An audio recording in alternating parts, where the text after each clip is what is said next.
This is Lee with Crashtesthobby, showing you how to install the electronics and trim your Pelican airplane.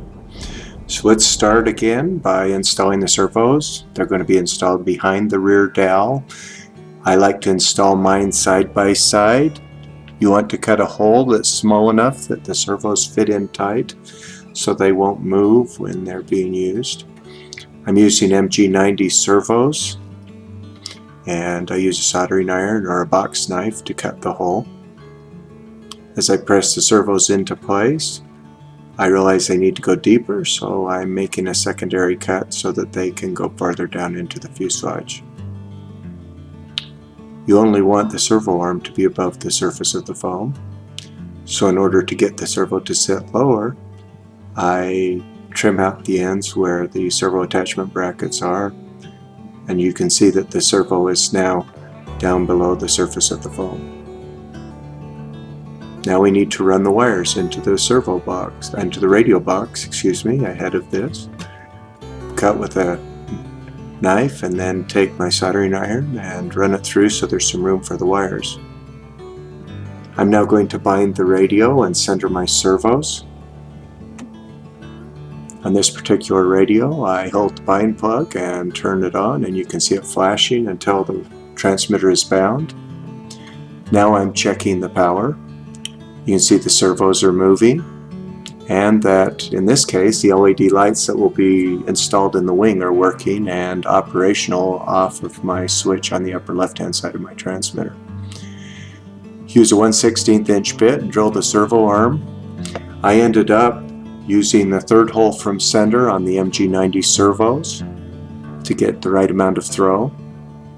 Too much throw and the plane will be unstable. I like to bring the push rods up from underneath the servo arm so the wires are closer to the fuselage. And you can see how they work.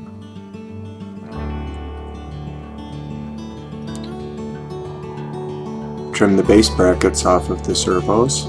Now we're going to install the servos. I like to install the elevator horn 1 inch from the rudder. You don't want the rudder to move and hit the horn, so I press it up through. I'll show you a little bit closer that process. I take an X-Acto knife, cut a slit for the horn. I melt a hole to allow glue to flow around the horn, then press the horn up through from the bottom.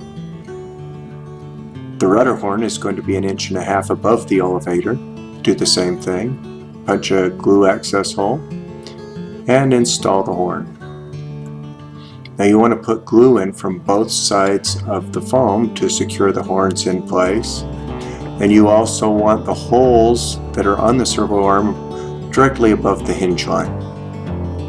And then we do the same on the elevator.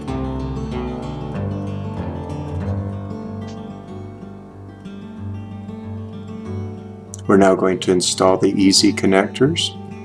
We start by drilling a 1/16 hole in the top of the control horns and sliding the easy connector shaft through the hole. Then I put the snap ring on, and I actually put it on upside down because of the shape of the horns that are in the kit, and snap it in place.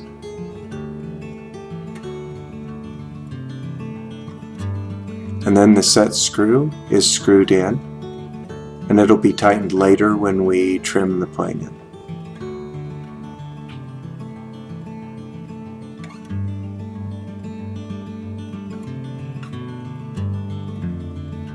Now we're going to glue the servos in place.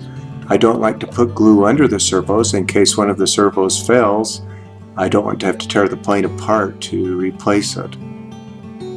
Now I turn the radio on, put the trims to 0, and tighten the easy connectors with the rudder and the elevator straight behind the surfaces that they are attached to. Now we need to glue the dowels in place. You can see that the wires from the servos are going to cross over where the dowels go through the fuselage.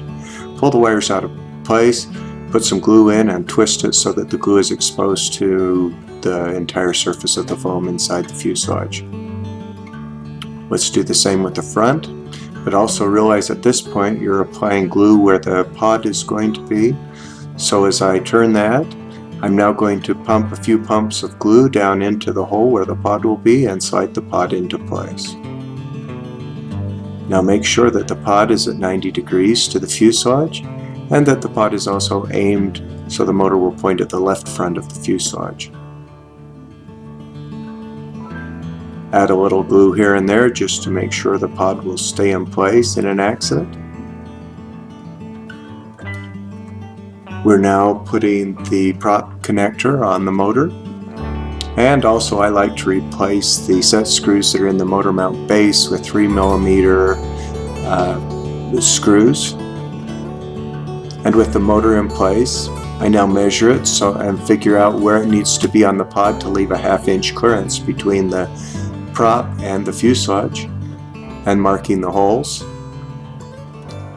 I saw off the pod and drill the holes that are needed for the motor mount. On this particular motor mount, I also had to drill out the motor mount so the six size screws would go through. And just for looks, no other reason, I took a permanent marker and colored the pod.